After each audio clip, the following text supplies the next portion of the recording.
নমস্কাৰ সকলোকে।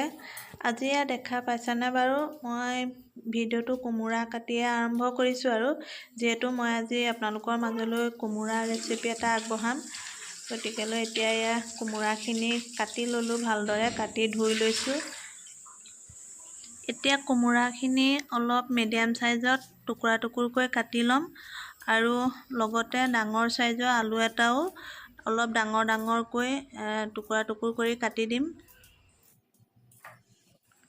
তাৰপিছত পিঁয়াজ, আদা, নহৰু সেইখিনি ভালদৰে ধুই ৰেডি কৰি লৈছোঁ। এতিয়া মই আদা নহৰুখিনি ভালদৰে খুন্দনাত খুন্দি লৈছোঁ আৰু গেছত কেৰাহীখন পাতি ৰাখিছোঁ তেল দি, তেলখিনি গৰম হ'বৰ কাৰণে। আৰু কোমোৰা আৰু আলুখিনি মই এনেদৰে এইটো চাইজত কাটি লৈছোঁ আৰু এইফালে এতিয়া ইয়াত এটা ডাঙৰ চাইজৰ পিঁয়াজ কাটি লৈছোঁ, দুটামান কেঁচা জলকীয়া, অকণমান আদা নহৰু পেষ্ট, দুটা শুকান জলকীয়া, এখিলা তেজপাত আৰু দুটা বিলাহী কাটি লৈছোঁ। এতিয়া তেলখিনি গৰম হোৱাত মই আলুখিনি ফ্ৰাই কৰি ল'ম।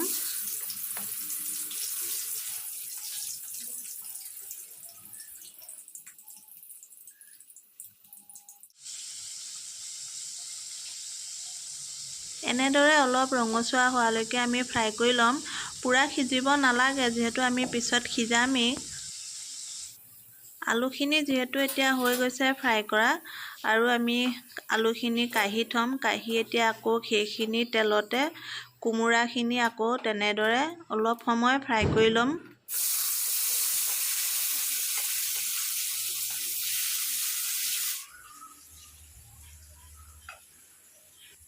এতিয়া কোমোৰাখিনিও ফ্ৰাই কৰা হৈ গ'ল, যিহেতু কোমোৰাখিনিও আমি তেনেদৰে অলপ সময় ফ্ৰাই কৰিলেই হ'ব, পূৰা সিজিব নালাগে। এতিয়া কোমোৰাখিনি নমাই ল'ম আৰু তেল যিহেতু ৰৈ গৈছে, কাৰণ মই তেল অলপ বেছিকৈ দিছিলোঁ ফ্ৰাই কৰিবৰ সময়ত, আৰু সেইখিনি তেলতে আধা চামুচমান পাঁচফোৰণ দিছোঁ আৰু আধা চামুচমান গোটা জিৰা দিছোঁ আৰু দুটা লং দিছোঁ আৰু এটুকুৰা ডালচেনি দিছোঁ, দি ভালদৰে লৰাই দিছোঁ। এতিয়া দুটা শুকান জলকীয়া দিছোঁ আৰু এখিলা তেজপাত দিছোঁ, দি অলপ সময় ভালদৰে লৰাই দিম।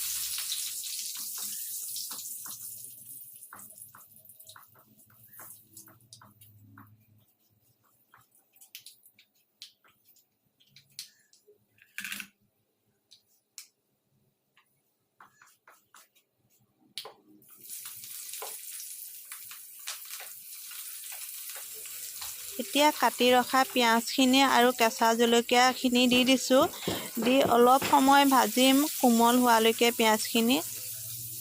এতিয়া খুন্দি ৰখা আদা নহৰুখিনি দি দিছোঁ লগতে, দি অলপ সময় ভালদৰে ভাজিম গোটেইখিনি।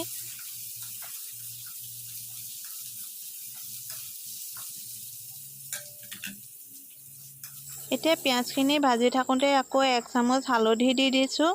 হালধিখিনি দি আকৌ গোটেইখিনি ভালদৰে ভাজি থাকিম যেতিয়ালৈকে পিঁয়াজখিনি ৰঙচুৱা নহয়। এতিয়া যিহেতু পিঁয়াজখিনি ভজা হৈ গৈছে আৰু এতিয়া তাত বিলাহীখিনি দি দিম। বিলাহীখিনি দিও তেনেদৰে অলপ সময় সঘনাই লৰাই ভাজি থাকিম, যিহেতু কেৰাহীখনৰ তলিত লাগি যাব পাৰে। বিলাহীখিনি গলি যোৱালৈকে ভাজি ল'ব লাগিব। এতিয়া বিলাহীখিনিত জিৰা পাউডাৰ আৰু ধনিয়া পাউডাৰ লগতে ৰেড চিলি পাউডাৰ মিলাই আধা চামুচমান দি দিছোঁ আৰু লগতে সোৱাদ অনুসৰি নিমখ দিছোঁ।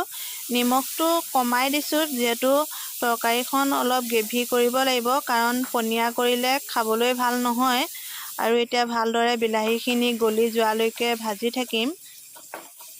এতিয়া প্ৰায় বিলাহীখিনি ভজা হৈ গ'ল আৰু এতিয়া আমি তাত আলু আৰু কোমোৰাখিনি দি দিম, দি ভালদৰে লৰাই দিম।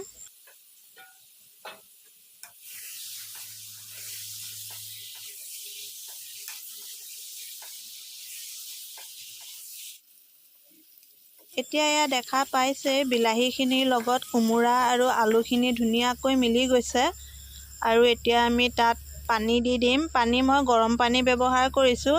গৰম পানী অলপ বেছিকৈ দিছোঁ, কাৰণ সিজিব লাগিব। এতিয়া মই ভালদৰে লৰাই দি আকৌ ঢাকনিৰে ঢাকি দিম 10 মিনিটমানৰ কাৰণে।